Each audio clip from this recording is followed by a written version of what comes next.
अप्रैल सन 1942 में बुलाहट मिलने के बाद मैं उत्साहपूर्वक पवित्र आत्मा के अवतरण और विश्व जागरण की राह देखने लगा। यीशु के आगमन से पहले इन घटनाओं का होना अनिवार्य है। अतः प्रभु की ओर से मुझे प्रार्थना करने का आदेश मिला और मैंने उसी वर्ष नवंबर के महीने में प्रार्थना सभाओं का क्रम शुरू किया। हम सब मिलकर रातों को प्रार्थना करते कि प्रभु हमारे मार्गदर्शन के लिए अपना पवित्र आत्मा पूरी शक्ति के साथ हमारे ऊपर उंडेल दे, ताकि हम उसके आगमन के लिए मानस बना सके। हमारा यह प्रार्थना अभियान कई महीनों तक चलता रहा। हर एक रात में पवित्र आत्मा की राह देखता रहा। रात के समय में तारों की छांव में खुले आकाश की छत की ओर देखता और कहता, प्रभु आज रात को आप अपने आत्मा को विश्व जागरण के लिए भेज दीजिए। मैं बहुत उत्सुक था कि प्रभु का आत्मा इस अंधेरे और अपंग विश्व पर मंडराए और इसका उद्धार कर दे। मेरी यही प्रार्थना थी कि जिस प्रकार प्रभु ने पवित्र आत्मा का बपतिस्मा देकर मुझे जगाया है, उसी प्रकार मेरे सारे गांव को जगा दे, ताकि मेरे समुदाय के लोग सारे विश्व को सुसमाचार सुना सके। परंतु पवित्र जागरण का कार्य शुरू नहीं हो सका। प्रभु ने मुझे बताया कि इस जागरण की कुंजी समुदाय के एक विशिष्ट व्यक्ति के पास है। सारा समुदाय उस व्यक्ति का आदर करता था। निर्धनता, बेकारी के दौर में वह गरीबों की सहायता करने में सबसे आगे था। गरीब आदमी के सामने वह $1 यूं ही फेंक देता था। एक दिन मैंने उससे कहा, भाई ईश्वर ने आपको अनेक गुण दिए हैं, अतः आप यीशु के साथ चले, मसीह को सबसे ऊपर रखें, रविवार की आराधना और सभी प्रार्थना सभाओं में मन लगाकर शामिल होते रहें। आपको इस आचरण से कुछ ही सप्ताह में 20 परिवार कलीसिया में बढ़ जाएंगे और हमारा सहयोग से स्वर्गीय राज्य के पहिए घूम पड़ेंगे। मैंने जब उन्हें ईश्वर का यह संदेश दिया तो वह अपनी गुल्लक के पास बैठे व्यापार में मस्त थे। उन्होंने मेरी ओर लापरवाही से देखकर कहा, अच्छा ऐसा भी हो सकता है। बस यही शब्द थे जो उनके मुंह से निकले। इसके बाद प्रभु ने मुझे उनके पास जाने के लिए प्रेरित नहीं किया। मुझे प्रभु ने यह बताया था कि वह महाशय पुनर्जागरण की कुंजी है, परंतु उन्होंने समाज में अपने रुतबे की जिम्मेदारी को समझा ही नहीं। सम्मान में प्रतिष्ठा हासिल करने के लिए उन्होंने कोई परिश्रम नहीं किया था और न ही लोगों ने उन्हें यह रुतबा किसी मतदान के द्वारा दिया था। उनकी प्रतिष्ठा का कारण उनकी स्वाभाविक प्रतिभाएं और उनके व्यक्तित्व की विशेषताएं थी। हो सकता है कि उन्हें ये बातें मालूम ना हो, परंतु सारा समुदाय उनके सद्गुणों के कारण ही उन्हें अपना मुखिया समझता था। धनी मानी व्यक्तियों में ऐसे लोग कम ही मिलेंगे जो अपने उत्तरदायित्व को गंभीरतापूर्वक समझते हो। वे इतना भी नहीं समझते कि उन्हें जो प्रतिष्ठा मिली है वो ईश्वर की दी हुई क्षमताओं और योग्यताओं के कारण है। ईश्वर के योग्यताएं इसलिए तो नहीं देता कि हम अपनी शान और शौकत बढ़ाते चले जाएं। योग्यताएं ईश्वर का निवेश होती है, जिनका उद्देश्य उसके राज्य का गौरव है। अतः जब जरूरत हो, ईश्वर की पूंजी ईश्वर को मिलनी चाहिए। इन बातों को ध्यान में रखते हुए हमें उन लोगों के लिए विशेष प्रार्थना करनी होगी जो हमारे समुदाय के मुखिया हैं। ये लोग दीनता सीखें और यीशु की संगति में चले। यदि लोग अपना ही गौरव बढ़ाने में लगे रहे तो ईश्वर के न्याय से नहीं बच सकेंगे। हमारे समुदाय का यह मुखिया यदि अपना कर्तव्य समझता तो सोचिए कितनी आत्माएं उद्धार पाती और एक आदमी की आज्ञाकारिता का कैसा सुंदर परिणाम निकलता। अनेक लोग प्रभु को अपना जीवन सौंप देते, फिर यही लोग अन्य सैकड़ों को सुसमाचार सुनाते। फिर इनमें से न जाने कितने लोग सुसमाचार के सेवक और प्रचारक बनकर निकलते। इनकी आज्ञाकारिता एवं सेवा के द्वारा विश्व के हजारों बल्कि लाखों लोगों का जीवन बदल सकता था। उन्हें नरक के प्रकोप से बचाया जा सकता था।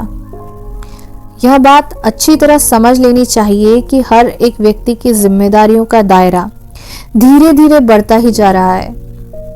मैं यह सोचकर ही कांप जाता हूँ कि जो मसीह अपनी प्रतिष्ठा का उपयोग परमेश्वर के राज्य के लिए नहीं करते, ईश्वर के न्याय के सिंहासन के सामने उनकी कैसी दुर्गति बनेगी। परमेश्वर का वचन हमें सावधान करता है, जिन्हें अधिक दिया गया है उनसे अधिक मांगा जाएगा। लोग आमतौर से इस विषय की चर्चा नहीं करते, मगर मैं जरूरी समझता हूं कि इसको सावधान कर दूं। मैं सारी दुनिया को सतर्क कर देना चाहता हूं कि क्रूस का मार्ग सीधा तो है मगर सकरा भी है। नवंबर 1942 से 7 जून 1943 तक हम लोग हर रात पवित्र आत्मा के स्वागत के लिए तैयारी करते रहे। हमको विश्वास था कि यीशु अपने आप को हम पर प्रकट कर देगा, वह हमारा नेतृत्व करेगा और हमें अपने राज्य की भेद सिखाएगा। अक्सर हम सियोन के गीत गाया करते थे। एक गीत मुझे बहुत ही प्रेरणा देता था। इस गीत में पवित्र जीवन का आह्वान था। मेरे हृदय की पुकार एक ही थी कि मैं अंदर से शुद्ध बनूं और परमेश्वर के उद्देश्य के अनुसार पूरी तरह से निर्मल, स्वच्छ और समर्पित हो जाऊं।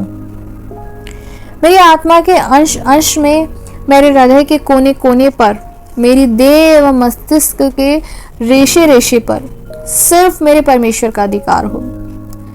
30 वर्ष से हम एक ही आशा में और एक ही आस्था लेकर जी रहे हैं। यह महान बेदारी आएगी और जरूर आएगी। परमेश्वर के अनुग्रह से हमारी यह आशा आज भी धुंधलाई नहीं है और हमारा विश्वास शिथिल नहीं हुआ। प्रतीक्षा के ये वर्ष एक पल के समान मालूम होते हैं और मेरी आत्मा के आनंद में कोई कमी नहीं आई। प्रभु के चरणों में बैठना, उसकी आत्मा के मार्गदर्शन में चलना और उसके निर्देशों का पालन करना, यही तो स्वर्ग का परम आनंद है। इस अवधि में पवित्र आत्मा का मुझ पर विशेष अनुग्रह हुआ और उसने मुझे बोझ का अर्थ समझाया। बोझ के विषय में मैंने लोगों को चर्चा करते हुए सुना था। मैं समझता था कि इसका अर्थ है चिंतित होना, यानी किसी को कठिनाई में देखकर उसके विषय में व्याकुल होना। पवित्र आत्मा ने मुझे बताया कि बोझ का अर्थ है संदेश। यह संदेश सीधा परमेश्वर की ओर से आता है और पृथ्वी के किसी भी व्यक्ति की आवश्यकता के विषय में हो सकता है। निश्चय ही यह एक अनुपम शिक्षा थी और एक ही बारी में इस शिक्षा को ग्रहण करना संभव न था, क्योंकि अन्य शिक्षाओं के समान आत्मिक शिक्षाएं भी थोड़ी थोड़ी करके ही ग्रहण की जाती है। कई वर्षों तक प्रार्थना और सेवा का जीवन बिताने के बाद ही मुझ पर बोझ का रहस्य खुला और अंततः मैंने इसको व्यवहारिक रूप में भी समझ लिया। एक रात जब मैं पवित्र आत्मा के अनुभव के लिए प्रार्थना में व्यस्त था, तो ईश्वर ने मेरे मन में भी एक बोझ डाला। पवित्र आत्मा मनुष्य के हृदय में किस प्रकार कार्य करता है, इस विषय में मेरी कोई जानकारी न थी, परंतु प्रार्थना में दृढ़ रहकर ही मैंने इस रहस्य को जाना। मैं नियमित रूप से प्रार्थना करता था और कभी 35 मिनट तो कभी कभी 5 घंटे से भी अधिक प्रभु के ध्यान में लगा रहता था। उस रात को जब मैंने इस बोझ को पाया, जब प्रभु ने मुझे यह बोझ सौंपा, मैं प्रार्थना में ही लीन था। मैंने इस अनुग्रह के लिए प्रभु को धन्यवाद दिया, मगर यह ना समझ पाया कि यह बोझ किसके लिए है या किसके विषय में है। इस आत्मिक कार्यवाही का प्रभाव आत्मा के साथ शरीर पर भी होता है। अनेकों संत ईश्वरीय बोझ की इस प्राप्ति के बाद अपने दिल और दिमाग पर दबाव महसूस करते हैं। इस बात को वही लोग बेहतर समझ सकते हैं जो लगातार पवित्र आत्मा के अधिकार में रहकर अपने अहम का तिरस्कार करते रहते हैं। जब किसी श्रद्धालु के मन में ईश्वर बोझ डालता है, तो शैतान भी उसके दिमाग पर हमला करता है और उसे यह समझाने का प्रयत्न करता है कि उसके मन का भारीपन किसी असफलता या किसी ईश्वरीय कोप का फल है, परंतु वस्तु स्थिति इसके विपरीत होती है। इस मानसिक पीड़ा का वास्तविक कारण यह नहीं, कि जो शैतान समझा रहा है, बल्कि इसका कारण वह बोझ है जो परमेश्वर ने आपको सौंपा है। इस बोझ का आश्रय कोई भी हो और कहीं भी हो सकता है। किसी दूरवर्ती द्वीप समूह के बारे में हो जहां हजारों आत्माएं उद्धार के इंतजार में बेचैन हैं। यह भी हो सकता है कि वह आपके किसी निकटवर्ती पड़ोसी के बारे में हो जो चंगाई की राह देख रहा है। आजकल जो बोझ आमतौर से ईश्वर दे रहा है वह कलीसिया के पुनर्जागरण के विषय में होता है। अनेक बार आपके जीवन में ऐसी घटनाएं होंगी जिनके बारे में आप कुछ नहीं समझ पाएंगे कि वे क्यों हो रही है। अक्सर परमेश्वर इन घटनाओं के द्वारा आपको कोई शिक्षा देना चाहता है, मगर शैतान उस शिक्षा को उलझावे में डाल देता है। वह हमसे कहता है, देखो मुसीबत में पड़ जाओगे। जो लोग परमेश्वर के साथ चलते हैं उनके मन में शैतान भ्रम डालता है। वह कहता है, इस मार्ग पर चलकर तुम्हें विजय प्राप्त नहीं हो सकती, तुम पापी हो, तुम तो स्वर्ग जा नहीं सकते। इस तरह के विचारों को हमें दूर रखना है। शैतान झूठा है, बल्कि झूठ का भी आदि पिता है। हमें हर हाल में शैतानी विचारों का विरोध करना है, चाहे देखने में उसके विचार कैसे ही तर्कपूर्ण लगे। अनेक विश्वासी इन शैतानी विचारों में थपेड़े खा रहे हैं। वे यह नहीं जानते कि क्या करें। ऐसे समय में उन्हें एक हितैषी की जरूरत है जो शैतान को फटकार कर यह कह सके, दूर हट जा शैतान, यह जन तो यीशु का है। परमेश्वर के लोगों को ऐसे मित्रों और शुभ चिंतकों की जरूरत है जो संकट की घड़ी में उनका उत्साह बढ़ाए और प्रार्थना के द्वारा उन्हें शक्ति पहुंचाए। जब कभी यीशु के किसी भक्त को बोझ प्राप्त होता है, उसका मन बोझिल हो जाता है और वह किसी हद तक अपने आप को निराश एवं उग्र महसूस कर सकता है। यह दशा इस बात का संकेत है कि प्रभु का आत्मा उसे कोई बोझ सौंप रहा है। यह बोझ किसी भी विषय में हो सकता है। पवित्र आत्मा जिस किसी को यह बोझ सौंपता है, उससे यह आशा करता है कि वह निर्दिष्ट व्यक्तियों को परमेश्वर के राज्य तक लाने में सहायता करे। ऐसे अवसर पर शैतान भी आ धमकता है ताकि हमें भड़काए। वह ईश्वर के संदेशवाहकों के हौसले पस्त कर देना चाहता है। हमें शैतान की चाल से होशियार रहना चाहिए और उसकी कार्य प्रणाली को समझ लेना चाहिए। उसका तरीका यह है कि वह हमारे दिमाग में घुस जाता है और हम पर तरह तरह के लाछन लगाता है। कभी हमारी कमजोरियों और कभी विफलताओं को सामने लाता है और इस प्रकार बहुत बड़ा बखेड़ा खड़ा कर देता है। इसके विपरीत यीशु हमारे हृदय को प्रेम और कोमलता से छूता है। वह हमारा ध्यान हमारी विफलताओं की ओर करता तो है, मगर इस तरह से कि हम हताश न हो, बल्कि क्षमा के मार्ग पर चले। जब परमेश्वर ने मेरे मन में बोझ डाला तो मैं प्रार्थना में लीन हो गया। पहले मैंने कलीसिया के लिए, फिर समुदाय के लिए, फिर नजदीकी लोगों के लिए प्रार्थना की। इस तरह मैं क्रम से प्रार्थना करता चला गया और अंत में मैंने पिताजी के भाइयों और बहनों के लिए प्रार्थना की। जब मैंने पीटर अंकल के लिए प्रार्थना शुरू की तो पवित्र आत्मा की शक्ति ने साक्षी दी।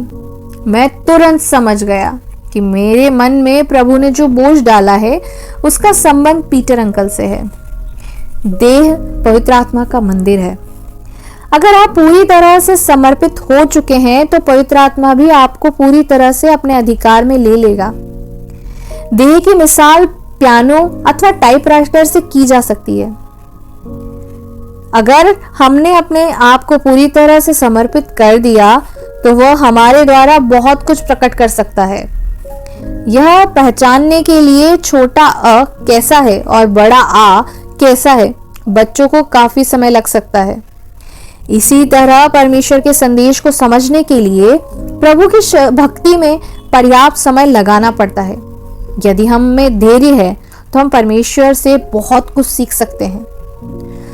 कोई व्यक्ति इब्रानी भाषा सीखना चाहे तो 2 पल में नहीं सीख पा सकता। इसके लिए क्रमशः एक एक पाठ का अभ्यास करना होगा। यदि हम बीच का कोई पाठ छोड़ देंगे तो आगे की बहुत सी बातें समझ नहीं आएगी। परमेश्वर के साथ साथ चलना भी सीखने का यही नियम है। जब हम हर दिन और हर पल पवित्र आत्मा का कहना मानते हैं तो वह धीरे धीरे अपने वरदानों के द्वारा हमारे ज्ञान को समृद्ध करता है। वरदानों के विषय में हमें कुरिन्थियों की पहली पत्री के अध्याय 12 के 10वें तथा 28वें पद पर विचार करना चाहिए। मैं यहाँ फिर एक तथ्य का वर्णन करना चाहूंगा कि हम ईश्वर के इन रहस्यों का अध्ययन अपने मानवीय ज्ञान वर्धन के लिए नहीं करते। मानवीय बुद्धि और अंतर्दृष्टि का जोर लगाकर हम इन रहस्यों को अगोचर स्थान से बाहर नहीं निकाल सकते। यह रहस्य तो ईश्वर ही प्रकट करता है और केवल उन्हीं पर प्रकट करता है जो स्वभाव से बालक के समान सरल है। यीशु ने कहा, हे पिता, स्वर्ग और पृथ्वी के प्रभु, मैं तेरी स्तुति करता हूँ कि तूने ये बातें ज्ञानियों और बुद्धिमानों से छिपा कर रखी और बच्चों पर प्रकट की। आत्मिक रहस्य उन्हीं पर खोले जाते हैं जो परमेश्वर से डरते हैं, जो मन के दीन और नम्र है, जिनकी आत्मा बच्चों के समान सरल एवं लचकदार है, जो सत्य धाम के ऐसे जीवन यात्री हैं जिन्होंने ईश्वर के लिए सब कुछ त्याग दिया है। यही लोग भरोसे के लायक हैं। इन्हीं को ईश्वरीय रहस्य सौंपे जा सकते हैं, क्योंकि जिन्होंने पृथ्वी और संसार से मुंह मोड़ लिया वही परमेश्वर को महिमा दे सकते हैं। पश्चातापी और नम्र स्वभाव के लोगों के द्वारा ही परमेश्वर अपने प्रकाशनों और वरदानों को प्रकट करता है। यही वे लोग हैं जो परमेश्वर के निर्देशों का पालन करने के लिए उत्सुक रहते हैं। खैर, जब मैंने यह समझ लिया कि जो बोझ ईश्वर ने मेरे मन में डाला है वह पीटर अंकल के विषय में है, तो मैंने ईश्वर से प्रार्थना की कि अंकल को ईश्वर शक्ति दे और उनका उद्धार करे। मैं अपने बोझ का आशय जानकर बहुत प्रसन्न था। परमेश्वर के आत्मा ने मेरे पूरे अस्तित्व को घेर लिया। उसके सिंहासन के सामने मैं प्रार्थना में दृढ़ता पूर्वक लीन हो गया और ठीक ठीक वही प्रार्थना करने लगा जो मुझे ईश्वर से प्राप्त हुई थी। मेरे साथ साथ मेरे सभी साथियों को भी ईश्वर की आशीष मिल रही थी। अगले दिन शाम को हम अंकल पीटर से मिलने गए। मैंने उनसे पूछा, अंकल, कल शाम 7:30 और 8:30 के बीच आप क्या कर रहे थे? अंकल ने मुझे देखा और बोला, लॉरेन, कल शाम को मैं दिन भर का थका मांदा इसी कुर्सी पर बैठा सोच रहा था, प्रभु, क्या लॉरेन विलियम को तूने मेरे लिए प्रार्थना करने का आदेश दिया है? मेरी खुशी का कोई ठिकाना न था। अंकल पीटर, मैं बोला, कल शाम को तो हमने वास्तव में आपके लिए प्रार्थना की थी। पवित्र आत्मा ने मुझ पर आपकी सारी मनोदशा प्रकट कर दी।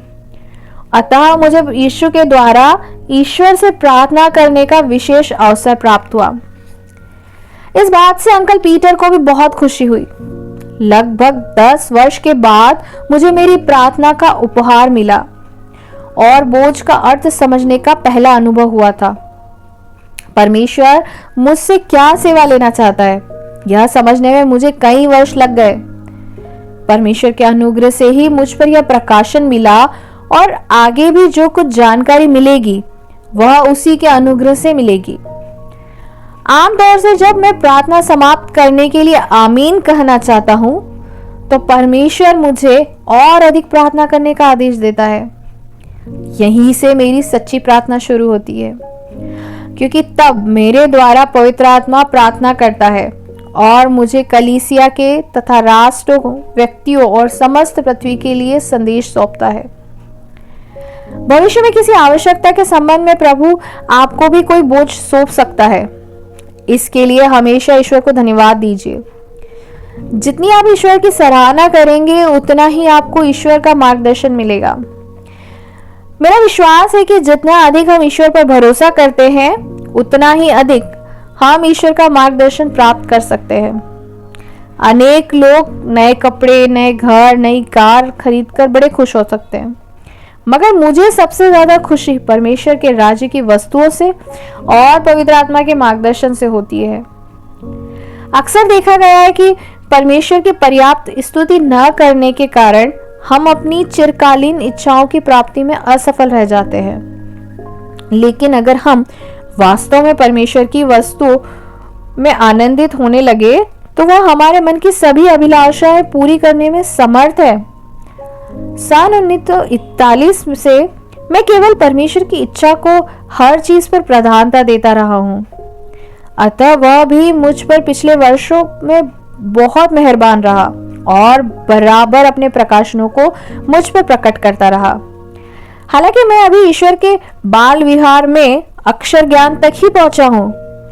कई वर्ष के अभ्यास के बाद मैं ईश्वर के सौंपे हुए बोझ का आशय समझ सकता हूं। कोई बीमार है, कहीं तूफान है या भूकंप आने वाला है, कहीं कोई व्यक्तिगत संकट मंडरा रहा है। सारांश यह है कि इस बोझ का संबंध दुर्घटना, पाप, दुष्टता, राष्ट्रों के क्लेश आदि किसी भी परिस्थिति से हो सकता है।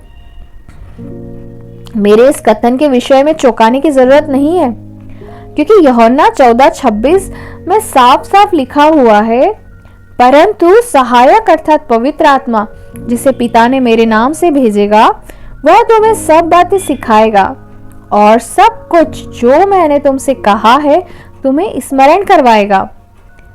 आम रुझान के अनुसार इस प्रतिज्ञा का सीधा संबंध यीशु मसीह के शिष्यों के साथ बताया जाता है, परंतु प्रभु यह बात बराबर अपने भक्तों पर प्रकट करता रहा है कि पिता हमें सदा ही प्रतिदिन स्वर्ग के राज्य के रहस्य सिखाता रहेगा। सच भी यही है कि यदि परमेश्वर हमें नहीं सिखाएगा तो हम उसके राज्य के बारे में कल्पना ही करते रहेंगे और अटकलें ही लगाते रहेंगे, परंतु निश्चय के साथ कुछ भी नहीं जान पाएंगे। परमेश्वर के राज्य की सेवा में हमारा इस्तेमाल तभी हो सकता है जबकि हम दिन प्रतिदिन उसकी अगुवाई और निर्देशन प्राप्त करते रहें। हमारे सारे आत्मिक प्रयास हमारे सांसारिक शरीर के द्वारा ही हो रहे हैं, मगर प्रेरित पौलुस ने स्पष्ट रूप से इस बात को लिखा है, जो शारीरिक है वे परमेश्वर को प्रसन्न नहीं कर सकते। यशायाह 54:13 में लिखा हुआ है, ईश्वर के प्रियजन ईश्वर से ही शिक्षा पाएंगे। यीशु ने भी इस तथ्य का समर्थन किया है। यहूदियों के कुड़कुड़ाने पर यीशु ने उनसे कहा था, नबियों के लेखों में यह लिखा है और वे सब परमेश्वर की ओर से सिखाए हुए होंगे। अतः यह बात अनिवार्य है कि हम पवित्र आत्मा की अगुवाई में सिखाए जाए। पवित्र आत्मा ही हमको शिक्षा दे, हमें बताए कि हमें क्या करना है और क्या नहीं करना है। पवित्र आत्मा की शिक्षा का क्षेत्र संपूर्ण पृथ्वी है। कुछ लोग ऐसे हैं जो आत्मिक प्रतिक्रियाओं का विश्लेषण करते हर एक तथ्य की बौद्धिक व्याख्या प्रस्तुत करते हैं। ऐसे बुद्धिजीवियों को यह बात अजीब लगेगी कि परमेश्वर अपने किसी संत को 7 समुद्र पार किसी आवश्यकता का संदेश दे। वे पूछ सकते हैं, परमेश्वर क्यों किसी को तूफान और भूकंपों के बारे में प्रार्थना करने का आदेश देगा? मैं इस क्यों का उत्तर नहीं दूंगा। परमेश्वर के अद्भुत प्रेम, यीशु मसीह की मृत्यु और बलिदान को हम पूरी तरह नहीं समझ पाएंगे। यह रहस्य इतने बड़े हैं कि हमारे छोटे से दिमाग में नहीं आ सकते। मन परिवर्तन के 40 बरस बाद भी मैं कितना समझ पाया हूं, मगर पर्याप्त अनुभव के बाद मैं यह कह सकता हूं कि जो परमेश्वर अपने महान और शक्तिशाली राज्य की सेवा अपने प्रियजनों से ले रहा है, वही उन्हें पृथ्वी की आवश्यकताओं के विषय में भी सूचना देता है। बाइबल में अनेक पद ऐसे भी हैं जिनका अर्थ तुरंत बताना बहुत मुश्किल है। हमारे हृदय अपनी मंद गति के कारण उन्हें समझ नहीं पाते, परंतु यह बात निश्चित है कि उनमें ज्ञान का अपार भंडार रखा हुआ है। इन पदों की मैं किसी खास व्याख्या पर जोर नहीं देता और अपनी बात को साबित करने के लिए किसी व्याख्या का समर्थन भी नहीं करता। परमेश्वर के वचन की व्याख्या के लिए मैं परमेश्वर के पुत्र यीशु मसीह की ओर ही देखता हूँ और वही मानता हूँ जो वह कहता है। उसने मुझे अपनी प्रतिज्ञा और अपने प्रेम पर भरोसा करना सिखाया है। वह मेरे मन में अपने वचन की सच्चाइयों को इतनी अद्भुत रीति से डालता है जिसका मैं विचार भी नहीं कर सकता। यह बात अप्रत्याशित नहीं है। प्रेरित पौलुस ने कुरिन्थियों की कलीसियों को लिखा था, जिन बातों को आंखों ने नहीं देखा और न कानों ने सुना और जो मनुष्य के हृदय में नहीं समाई, उन्हीं को परमेश्वर ने अपने प्रेम करने वालों के लिए तैयार किया है, परंतु परमेश्वर ने उन्हें आत्मा द्वारा हम पर प्रकट किया है, क्योंकि आत्मा सब बातों को, यहाँ तक कि परमेश्वर की गूढ़ बातों को खोजता है। इन पदों से स्पष्ट है कि परमेश्वर ने हमारे लिए इस जीवन में अनेक चीजें तैयार कर रखी है, आत्मिक और भौतिक दोनों प्रकार की चीजें, जिनकी हमने कभी कल्पना भी नहीं की। कुछ लोगों का विचार है कि इस पद का संकेत स्वर्गीय वस्तुओं की ओर है, परंतु स्वर्ग की गणना वस्तुओं में नहीं हो सकती। यहाँ वस्तुओं का संकेत पृथ्वी की आशीषों की ओर से। पौलुस का आशय भी पृथ्वी की वस्तुओं की ओर है। जैसे जैसे हम अपने विश्वास में दृढ़ होते जाते हैं, अपने आप को पवित्र आत्मा के प्रति समर्पित करते जाते हैं, ये चीजें एक एक करके हमको मिलती जाती है। वे तो पहले से ही तैयार करके रखी हुई है, परंतु यदि हम प्रार्थना नहीं करेंगे और क्रूस की छत्रछाया में नहीं चलेंगे, तो ईश्वर की इन गुप्त खजाने को कभी भी नहीं जान पाएंगे। इनको महान योग्यता और क्षमताओं के द्वारा नहीं समझाया जा सकता। इनको तो पवित्र आत्मा के प्रकाशन के द्वारा ही पहचाना जा सकता है। इनमें से कुछ भंडारों का संबंध आत्मिक रहस्यों से है और कुछ का संबंध पारिवारिक सुखों से। कभी कभी हमें ये वस्तुएं अचानक अस्थायी सुखों के रूप में भी मिलती है, जैसे कपड़े, घरेलू सामान, घर इत्यादि।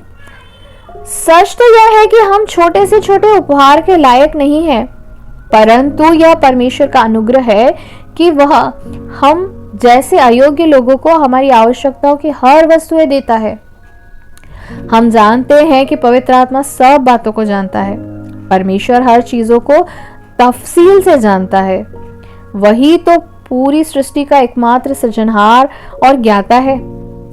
अतः यह बात युक्तिहीन नहीं है कि यह पृथ्वी के दुखों को अपने प्रिय पुत्रों और पुत्रियों पर प्रकट कर देता है और चाहता है कि हम मध्यस्थ बनकर उसके निवारण के लिए प्रार्थना करें। यदि अब भी यह बात आपकी समझ में नहीं आ रही है, तो इस विषय में आप अपने कुछ एक अनुभव का वर्णन करता हूं, ताकि शायद इनसे आपको कुछ रोशनी मिल सके। एक सुबह को मैंने अपने प्रिय भाई रिचर्ड को फोन किया। यह उसके काम पर जाने का समय था। उसकी पत्नी ने फोन उठाया। अरे भाई हेल्म, आपने फोन करके बहुत ही अच्छा किया। रिचर्ड पर इस वक्त बहुत बोझ है। रिचर्ड ने भी फोन उठाया और बात करने की कोशिश की। वो बोल नहीं पा रहा था, फिर भी प्रयास करके उसने अपनी तकलीफ मुझे बताई। भाई, मेरी समझ में नहीं आ रहा कि मुझे क्या करना है या मुझे क्या हुआ है। कल शाम को मैं चर्च से घर वापस आया तो मेरी हालत बहुत खराब थी। बड़ी मुश्किल से मैं सो पाया। अब सोकर उठा हूं तो वही हालत है। कुछ समझ में नहीं आता कि आज अपना काम कर पाऊंगा कि नहीं। मैंने रिचर्ड के लिए प्रार्थना की। प्रभु ने मुझ पर यह प्रकट किया कि रिचर्ड के मन में कई मनुष्यों के पवित्रीकरण के विषय में बोझ है और उसे उनके लिए मध्यस्थता की प्रार्थना करनी है। जब हमें यह बात मालूम हो गई और हमने प्रभु के सिंहासन के आगे उन व्यक्तियों के लिए प्रार्थना की, तो रिचर्ड के मन का बोझ हट गया। उसमें नई शक्ति और स्फूर्ति आ गई। रिचर्ड ने मुझसे कहा, भाई, कई घंटों के बाद मुझे ये आराम मिला है। ऐसा लग रहा है जैसे मैं छुट्टी से वापस लौट रहा हूँ। रिचर्ड के मन का बोझ हट गया था। उसने मुझे बाद में बताया कि सारे दिन उसे प्रभु की महिमा और अपने घेरे में लिए रही। एक बार की बात है कि मैं लोगन स्पॉट के अस्पताल में भर्ती था। यह बात नवंबर 1970 की है। मैं अभी चारपाई से उठकर अच्छी तरह चल फिर नहीं सकता था। एक रात पिछले पहर पवित्र आत्मा ने मुझे आदेश दिया कि मैं टेंसी नगर के एक दंपत्ति से बात करूं। नर्सों ने मुझे सहयोग दिया और मैंने सुबह 5:30 बजे टेंसी फोन किया। उधर से जवाब आया। मेरी बीवी सारी रात सो नहीं सकी। वह बहुत परेशान है। प्रार्थना करने से मालूम हुआ कि अनेकों आत्माओं के उद्धार एवं पवित्रीकरण के लिए तथा अनेकों लोगों के शारीरिक एवं मानसिक रोगों के लिए, अनेकों प्राकृतिक आपदाओं के विषय में उनके मन में बोझ है। जरूरतें तो बहुत थी, परंतु पवित्र आत्मा की कृपा से हमको मालूम हो गया कि इनका संबंध किन व्यक्ति से है। प्रार्थना के बाद हमें बहुत राहत का एहसास हुआ। पिछले कई वर्षों में कई बार प्रभु ने मुझे अपने संतों के बोझ की जानकारी दी और मुझे उनके लिए प्रार्थना करने का सौभाग्य भी मिला। परमेश्वर के उपकारों और प्रेम के द्वारा ही यह सब कुछ संभव हो सका। इसमें मेरी कोई विशेषता नहीं। एक दिन सुबह को मेरे पास समय कम था और काम कई थे। मैं डाक खाने जाना चाहता था, शेवलेट गाड़ी का गैरेज देखना चाहता था और बैंक जाकर कुछ काम करना चाहता था। जैसे ही मैं बैंक के लिए निकला, पवित्र आत्मा ने मुझे आदेश दिया, बैंक मत जाओ, सिस्टर डब्ल्यू के यहाँ जाओ। इसका मतलब यह था कि अगर मैं सिस्टर डब्ल्यू के यहाँ गया तो बैंक नहीं जा सकूंगा, क्योंकि तब तक बैंक बंद हो चुका होगा। ऐसे संकट में मुझे क्या करना था? मुझे बस एक ही काम करना था कि सिस्टर डब्ल्यू के यहाँ जाऊं और बाकी सब काम भुला दूं। थोड़ी ही देर में मैं सिस्टर डब्ल्यू के दरवाजे पर खड़ा था। उन्होंने मेरे चेहरे पर अपनी निगाहें गड़ा दी और ठंडी सांस भरकर बोली, लॉरेन भाई, आपने कैसे जाना कि मुझे इस समय आपकी जरूरत है? इस वक्त मैं बहुत निढाल हो रही हूँ। पता नहीं मेरी यह उदासी किस लिए है। प्रभु की स्तुति हो। मैंने उनका साहस बढ़ाते हुए कहा, आप खुश हो जाइए क्योंकि प्रभु ने आपको एक बोझ सौंपा है। क्या मैं इसलिए निढाल थी? उन्होंने पूछा। हम दोनों ने मिलकर प्रार्थना की। प्रभु ने हमें बताया कि उस बहन के मन पर 4 आत्माओं के उद्धार का बोझ है। ये आदमी 4-5 मील के दायरे में पारकर नगर के अंदर ही रहते हैं। हमने अपनी इस बहन का बोझ प्रभु के सिंहासन के सामने रख दिया। प्रभु का आत्मा प्रकट हुआ और जैसे ही बहन ने प्रार्थना की, उनके मन का भारीपन दूर हो गया। उनके मन के भारीपन के कारण ये 4 आत्माएं थी और ईश्वर चाहता था कि वह उनके लिए मध्यस्थ बनकर प्रार्थना करे। परमेश्वर अपनी सारी संतान का मार्गदर्शन करना चाहता है।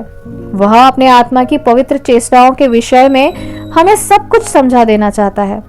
वह हमें बता देना चाहता है कि किस किस प्रकार वह हमारी अगुवाई करता और हमें शिक्षा प्रदान करता है।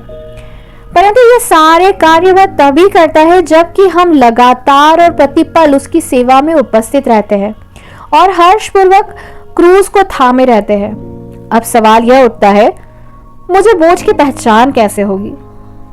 इस सिलसिले में चंद बातें हमें याद रखनी चाहिए। पहली बात तो यह कि हम स्वयं किसी बोझ की कामना न करें।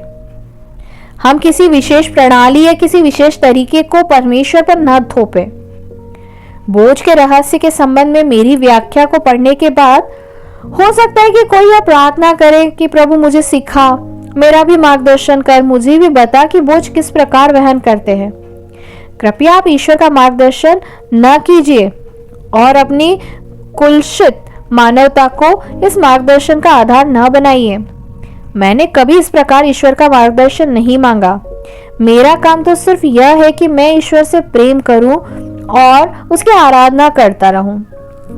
जब मैं उसकी उपस्थिति में रहूंगा तो मेरे स्वभाव की कुशलता को मिटाएगा और तब उन तमाम बाधाओं को हटा देगा जो मेरे कमजोर दिमाग को ईश्वर की इच्छा और प्रकाश तक नहीं पहुंचने देती। अतः हमें ऐसा मार्गदर्शन नहीं चाहिए। हमारा कर्तव्य तो यह है कि हम ईश्वर की इच्छा जाने और ईश्वर जिस तरह चाहे हमारा परिष्कार करे। अगर हम अपनी मर्जी से कोई वस्तु मांगते हैं तो यह संभव है कि उससे ईश्वर की महिमा न हो। इसलिए हमारा एकमात्र कर्तव्य यही है कि अपने मार्ग को ईश्वर पर न थोपे और ईश्वर से किसी विशेष प्रकार के अनुभव की मांग न करे। अपने अस्तित्व को उसके प्रेम से भर ले, क्योंकि उसका प्रेम सारे जगत के लिए है।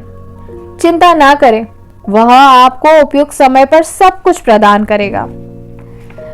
दूसरी बात यह है कि किसी बोझ या मुश्किल परिस्थितियों को स्वयं न्योता न दें। स्वयं किसी परेशानी, किसी समस्या, टंटे और झमेलों की तलाश मत कीजिए, क्योंकि हमारे लिए उन पर काबू पाना संभव नहीं है। फिलिपियों 4:8 के अनुसार हमें उन्हीं बातों के बारे में सोचना है जो सत्य है, जो आदरणीय है, जो न्याय संगत है, जो सुंदर और पवित्र है। पवित्र वचन का अध्ययन निरंतर करें। परमेश्वर के साथ वार्ता जारी रखें। बराबर साक्षी देते रहें और नम्रता पूर्वक पवित्र आत्मा के अनुकूल बने रहें। इस प्रकार ईश्वर की सराहना करते हुए आप पर यह प्रकट हो जाएगा कि परमेश्वर ने आपको क्या बोझ दिया है, वह किसके लिए आपसे प्रार्थना करवाना चाहता है। यदि प्रियजनों और मित्रों की कोई समस्या आपका ध्यान आकर्षित करे तो उसे प्रार्थना में ईश्वर को सौंप दीजिए और उसे अपनी परेशानी का सबब न बनाइए। पूरे जगत का तो दरकिनार आप अपने छोटे से गांव के दुखों और परेशानियों का बोझ भी नहीं उठा सकते, इसलिए उन्हें यीशु को सौंप दीजिए, क्योंकि वही अकेला सबका बोझ उठाने में समर्थ है। तीसरी बात, जब आप अपना आत्मा पर दबाव महसूस करें और उसका कोई दूसरा कारण दिखाई ना दे, तो समझ लीजिए यीशु ने आपको कोई बोझ सौंपा है। ऐसे समय पर शैतान आपको भड़का सकता है और आपसे निराशाजनक बातें कर सकता है। शैतान की चालों में ना आए, बल्कि परमेश्वर से प्रार्थना करें और यह जानने का प्रयत्न करें कि आपसे कहाँ भूल चूक हुई है। परमेश्वर से क्षमा मांगे, वह हमें क्षमा करता है और हमारे हर एक पाप से हमें शुद्ध करता है। यदि आपके मन का भारीपन नहीं जाता और आपकी आत्मा आनंद से फिर भी वंचित रहती है, तो इसका कारण यही हो सकता है कि पवित्र आत्मा ने स्वयं आपको एक बोझ सौंपा है और वह यह चाहता है कि आप मध्यस्थ बनकर प्रार्थना करें। आपकी प्रार्थना के आशय अनेक हो सकते हैं। अफ्रीका में कुछ आत्माएं बचानी हैं, या आपके कार्यस्थल पर कोई बीमार है, या यूरोप में तूफान आने वाला है, आदि आदि। सारांश यह है कि पवित्र आत्मा की साक्षी के द्वारा हमें सब कुछ मालूम हो सकता है। बहुत से लोग किताबें पढ़कर और प्रार्थना सभाओं के द्वारा मध्यस्थता की प्रार्थना के रहस्य को सीखना चाहते हैं। इनमें कोई दोष नहीं है, परंतु सच्चाई यह है कि हम महीनों प्रार्थना में परिश्रम करने के बाद भी प्रार्थना में सफल नहीं होते। प्रार्थना में विजय प्राप्त करने का रहस्य एक ही है, यानी हम ठीक ठीक वही प्रार्थना करें जो ईश्वर चाहता है, और परमेश्वर हमसे जो प्रार्थना करवाना चाहता है वह परमेश्वर की स्तुति और आराधना के द्वारा ही मालूम हो सकती है। इस सिलसिले में मेरा अनुभव यह है, जब ईश्वर मुझे कोई बोझ सौंपता है तो मैं अनेक संभावनाओं और समस्याओं के विषय में प्रार्थना शुरू करता हूँ, और जब मैं सही समस्या तक पहुँच जाता हूँ तो पवित्र आत्मा की साक्षी के द्वारा मुझे अपना बोझ मालूम हो जाता है। फिर मैं सिफारिशी प्रार्थना शुरू करता हूँ और परमेश्वर मुझे बता देता है कि क्या प्रार्थना करनी है। जब ईश्वर के निर्देशानुसार प्रार्थना की जाती है तो मन का बोझ हट जाता है। इस तरह बारी बारी से परमेश्वर हम पर वे सारी आवश्यकताएं प्रकट कर देता है जिनके लिए हमें प्रार्थना करनी होती है। अक्सर लोग बहुत अधीर हैं, वे सब बातों को एक ही पल में जान लेना चाहते हैं, परंतु परमेश्वर का यह तरीका नहीं है। वह धीरे धीरे चलता है, बहुत धीरे धीरे। जैसे जैसे हमारा विश्वास बढ़ता जाता है उसकी गति भी बढ़ती जाती है। ईश्वर के साथ साथ चलने का सबसे बड़ा रहस्य यही है। वे लोग जल्दी सीखते हैं जो विश्वास करते हैं और अपनी ओर से किसी उत्तर एवं सांसारिक ज्ञान की प्रतीक्षा नहीं करते। बहुत से लोग सोचते हैं कि ईश्वर के साथ चलना सीखने के लिए ऐसी किताबें पढ़नी चाहिए जिनमें इस पवित्र जीवन के प्रत्येक कदम को 1, 2 या 3 करके बयान किया गया हो।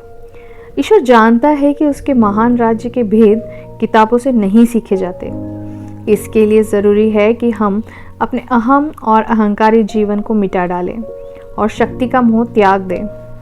परमेश्वर जानता है कि किताबें हमें सिखा सकती है, मगर शक्ति नहीं दे सकती। किताबों से सीखने के बाद भी हम कमज़ोर रहते हैं। हमारा घमंड कुछ और बढ़ जाता है। हम कहते हैं कि हम जानते हैं, परंतु कुछ भी नहीं जानते। हम यह भूल जाते हैं कि परमेश्वर ने ही अपने असीम अनुग्रह से अपने राज्य के अद्भुत रहस्य प्रकट किए हैं। लंबे अरसे तक प्रार्थना करने और समर्पित जीवन बिताने के बाद परमेश्वर अपने प्रियजनों पर जो रहस्य प्रकट करता है वे उन्हें जल्दी नहीं घोषित करते। कई वर्ष तक क्रूसित और समर्पित जीवन जीने के बाद ही हम उस तप एवं परिश्रम का सही मूल्यांकन कर पाते हैं जिसके द्वारा हमें ईश्वर ने अद्भुत वरदान दिए हैं। यीशु के साथ मेरा चलना रोमांचित करने वाली वीरतापूर्ण घटनाओं और आनंद से भरपूर रहा। कभी कभी मैं अपनी पत्नी से पूछता हूँ, प्रिय, क्या इस दुनिया में कोई ऐसा भी है जो मुझसे अधिक खुश है? जैसा भी मैं हूँ वह मुझे अच्छी तरह से जानती है। अगर आप भी उनसे यही सवाल पूछे तो वह आपसे यही कहेगी, दुनिया में कोई आदमी ऐसा नहीं है जो ईश्वर के साथ चलने में मेरे पति से अधिक हर्ष का अनुभव करता हो। इस हर्ष का कारण न तो कोई वरदान है, ना ही मेरा गुण ज्ञान, न असाधारण प्रकाशन या अपार शांति। बस मैं ईश्वर से प्रतिक्षण अपने पूरे मन से प्रेम करने का प्रयास करता रहा हूँ और पवित्र आत्मा जिस बात का आदेश देता है वही करता हूँ। मेरा आपसे एक ही अनुरोध है कि लगातार परमेश्वर के राज्य और उसकी धार्मिकता ढूंढिए। धार्मिकता का अर्थ है परमेश्वर की इच्छा, धार्मिकता का अर्थ है परमेश्वर का मार्ग, धार्मिकता का अर्थ है यीशु का स्वभाव। जो लोग स्वर्ग का राज्य ढूंढेंगे उनको परमेश्वर सब कुछ दे देगा। यीशु ने जो वादा किया है परमेश्वर उससे पीछे नहीं हट सकता। सच तो यह है कि वह हमें हमारी आशाओं से भी अधिक देगा।